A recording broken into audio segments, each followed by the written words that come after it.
Hey weirdos, this is Evan Jarvix with Make Oklahoma Weirder, and it is time for your weekly local music vlog, which I try to do once a week right around Friday.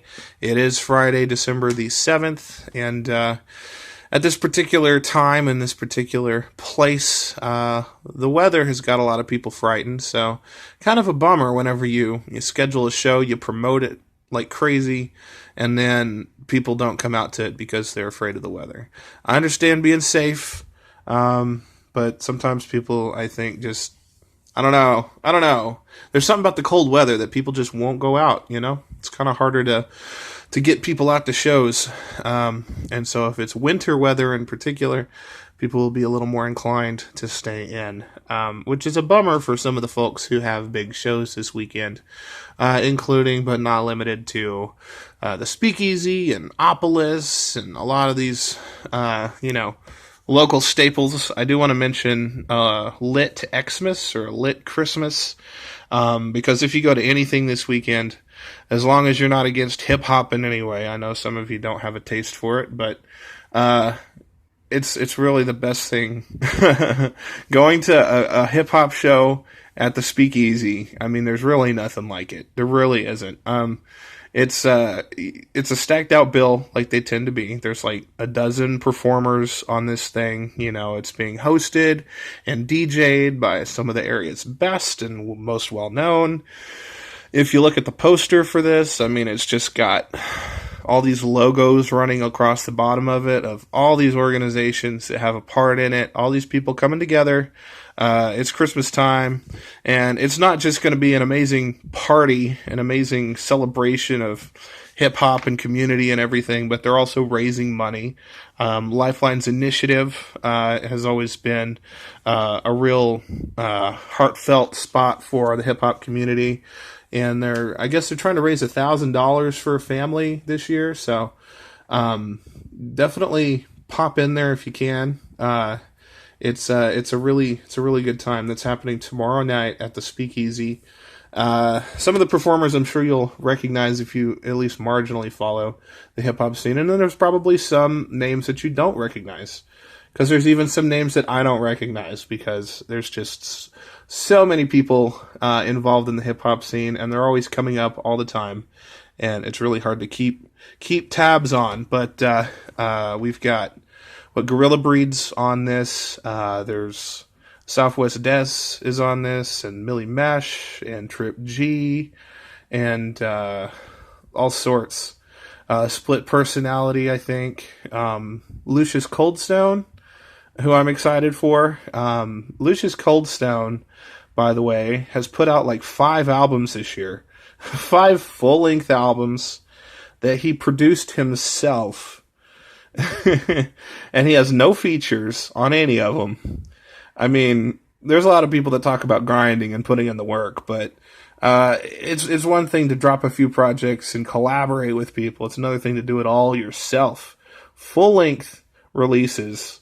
I mean, we're talking like 100 tracks across these releases, almost. Probably not quite 100, but I bet it's close.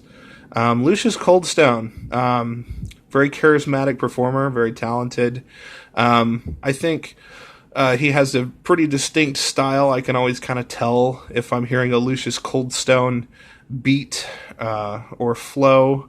I think there's a bit of a fine line between, having a signature sound and having kind of like a sound that is a little bit the same time and time again.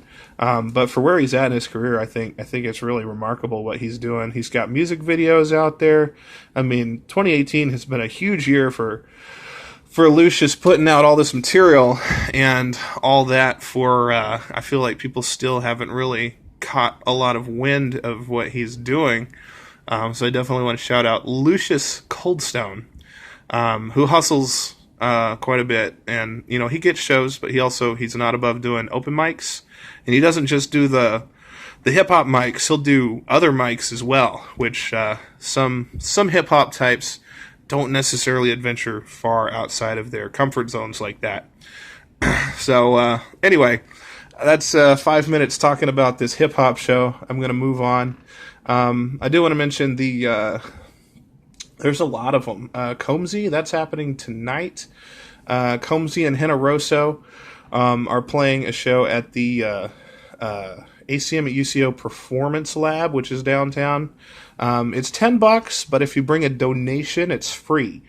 And this is an all ages show, as far as I can tell, which I make a big deal about because there's just so few of those. If you go to the website, makeoklahomaweirder.com, I always keep at least 3 upcoming shows that are all ages and early in the evening. And I want to say this Combsy Henna Roso start time on that event is like 7 o'clock. So that's one of my big recommendations. And Combsy and Henna Roso, if you don't know, very elaborate instrumental bands. Combsy's actually started dipping into some vocal stuff, but together it's like a really perfect pairing if you're into kind of like that kind of jam band meets like jazz fusion kind of stuff. I mean, Combsy is an outgrowth from Jacob Fred Jazz Odyssey. Also, the fact that it's a fundraiser makes all kinds of sense. Since Henna Roso is founded out of 10% of everything they do goes to a food bank, I believe. They do their thing for hunger, and so there's always a beneficiary to everything that they make. So I like those bands quite a bit. Tonight we've also got the release show for I know this name. I talked about them at my open mic on Wednesday. At the deli, you have... It's coming to me. Montu. There we go. Sorry about that. Montu is having their release. They're another one that's kind of like a jam band kind of thing. A bit of jazz fusion influences. I think they're a little funkier. But Montu is going to be playing like all night. I heard they're going to have a DJ as kind of like an opener / bumper. But if you wanna celebrate that, they put that album out actually a few months ago, but they never had a release show for it. So that's happening at the deli. Yeah, there's a lot of shows. Opolis tomorrow night has a psychedelic show. Although that's mostly because Helen Kelter Skelter's on it. And Helen Kelter Skelter are kind of like, the psych darlings of the moment. Really kind of your go-to if you want some of that psych rock, real groove heavy, just like, yeah, really, really great live band. And I will be talking about them again within the month. But Helen Kelter Skelter is playing with... It's the New Tribe and Astral Planes, and both of those acts do dip into that psychedelic nature a bit, although they're a little bit more versatile, do other styles just as well, but that's happening at Opolis. There's a lot of shows. I do want to mention Downward real quick. Downward out of the Tulsa area, who I've been following since they were Dad the Band, before they changed their name, which I really liked the record they put out as Dad the Band. And they've put out like a couple of split releases, but they dropped a new single yesterday, I believe. And so that's really good, and I wanted to mention that if you're kind of into kind of that emo revivalist stuff that's going on right now. Mad Honey dropped a new single as well. That's probably the best thing they've done yet, although they're still a really new band. They've only had 2 singles, but there's a lot of buzz about Mad Honey.